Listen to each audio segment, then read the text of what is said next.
Hey everyone, and welcome. Today, we're going to dive into two of the biggest and, let's be real, most confusing ideas in the business world: vision and mission statements. And let's just be honest for a second. When you see one of those corporate vision statements, what's your first reaction? For a lot of us, it's something like this. They just feel like this muddled stew of corporate buzzwords, right? They don't really light a fire under anyone. It feels more like a homework assignment than some grand purpose. But what if they could actually be something powerful? To really get why this matters, think about this classic story. You walk onto a big construction site and you ask three different workers, "Hey, what are you doing?" The first guy just shrugs and says, "I'm breaking rocks." The second one's a little more practical. "I'm earning a living." But the third worker, this one looks up, there's a real spark in their eye, and they say, "I'm helping to build a cathedral." See, they're all doing the exact same job, but that third person is plugged into something bigger, a powerful vision. And that transformation is what we're going to get into today. So, here's what's on deck. We'll start with why this is more than just words. Then, we're going to finally clear up the whole vision versus mission mess. After that, we'll look at a couple of killer frameworks for creating them. And to wrap it all up, we're going to bring it right back to you and how you can use this stuff in your own life. Yeah, that story about the workers, it really just hits the nail on the head, doesn't it? Any great company, any great team, they want their people to feel like they're building that cathedral. And having a super clear vision and mission, that's the absolute first step. It's how you get everybody on the same page, inspired, and pulling in the same direction. It's truly the foundation for everything else. Okay, let's get into it. This right here is where almost all the confusion happens. People throw vision and mission around like they're the same thing, but they are totally, fundamentally different. So let's finally, once and for all, draw a clear line between the two. So first up, vision. A vision statement is all about answering one big, powerful question. What do we want to become? That's it. Think of it like the organization's North Star.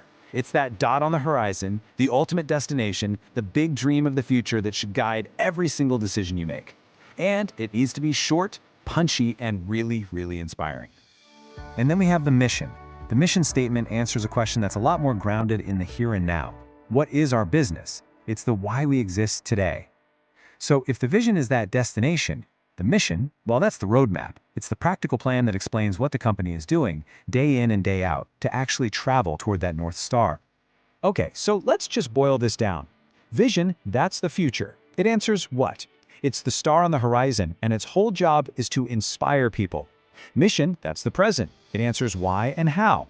It's the roadmap to the star, and its job is to inform people what we're doing. Getting this difference is absolutely crucial. One is the dream, the other is the daily grind to make that dream happen. So how do you actually build one of these things? Great question. Let's dig into our first framework. This comes from some amazing research by Jim Collins and Jerry Porras.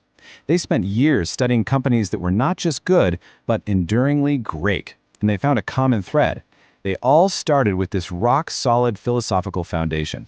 Think of it like an architect's blueprint for the stuff that should never, ever change. And they call this foundation the core ideology. It's kind of like the unchanging yin of the company, its very soul. And it's made up of two key parts. First, you've got your core values. These are just a handful of essential, non-negotiable guiding principles. And second, there's the core purpose. This is the company's fundamental reason for being. And spoiler alert, it's about a lot more than just making money. Now this is cool. Here is the ultimate test to find out if a value you have is truly a core value. You have to ask yourself this tough question. If the world changed overnight and you were actually penalized for holding on to this value, would you still keep it? If the answer isn't a loud, clear yes, then it's not a core value. It's just a business strategy. A real core value is something you'd stick with, even if it hurt your bottom line. That core purpose really gets to the soul of the organization. And here's the thing, it's not some goal you can just check off a list. It's more like a guiding star you're always chasing but never quite reach. A fantastic way to uncover it is using the 5 whys technique. You start with what you do, like we make market research data. And then you ask, why is that important? And then you ask why that's important, and so on about 5 times. You'll go from something boring like data to something powerful like we help our customers succeed. Now that is a purpose. All right, so if the core ideology was the stable yin, now we need the yang. This is the dynamic, action-oriented part. It's the piece that drives progress forward and stops the company from getting lazy or comfortable. And it has one of the best acronyms in business history, famously coined by Collins and Porras, the BHAG. A BHJK stands for a big, hairy, audacious goal. I love that. It's a massive 10 to 30-year goal that is so clear and so compelling that it gets the entire organization fired up. A good BHJK should make you kind of gulp when you say it out loud. It should feel almost impossible. They identified four main types. You've got the target, like when Walmart in 1990 said they'd become a $125 billion company. The common enemy, like Nike in the 60s, whose entire goal was to crush Adidas. The role model, like Stanford in the 40s wanting to become the Harvard of the West. And finally, the internal transformation, like GE in the 80s setting out to completely revolutionize the company from the inside out. Okay, let's shift gears now to our second framework.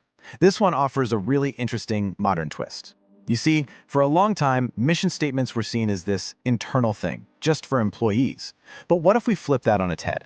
What if we started thinking of them as a powerful marketing tool for the outside world, as a direct promise to our customers? A researcher named Fred David came up with this awesome builder's checklist, 9 essential components for a really solid customer-focused mission. It basically forces you to answer all the important questions, like who are we actually selling to? What are our main products? What do we believe in? And what's our secret sauce, our competitive advantage? If you can answer all 9 of these, you're going to have a mission that's not just fluffy and inspiring, but also super clear and informative to anyone who reads it. Let's look at a real-world example. Here's a weak one. And look, I'm sure their heart was in the right place. But this is just so generic. We anticipate needs, exceed expectations. Who are the customers? What's the product? Where do you even operate? It misses almost all of those 9 components. Honestly, you could slap this on the wall of a bank, a hotel, a restaurant. It could be for anyone. But now let's look at a strong example. Imagine this rewritten version for a company like Avon. In just a couple of lines, you could spell out exactly who the customers are, what the products are, the global market, and that unique advantage of personal service from representatives. It checks all the boxes. You see the difference? It's specific, it's informative, it makes a crystal clear promise. Okay, we're at the final section, and honestly, I think this is the most important part of our whole discussion. We've been talking about big companies and grand ideas, but here's the secret. These tools are not just for Fortune 500 CEOs. They are for you. So let's bring this all the way down from the corporate level to the personal level. I just love this quote. We're all the protagonists in our own stories. It's so true. You are the main character in your own life story. And that means you have the power to write your own personal vision statement. It's not about creating some rigid step-by-step plan. Think of it more as a compass. It's a tool you can pull out when you're at a crossroads, when you don't know what to do next. It helps you make decisions, choose your path, and ultimately build a more meaningful and impactful life for yourself.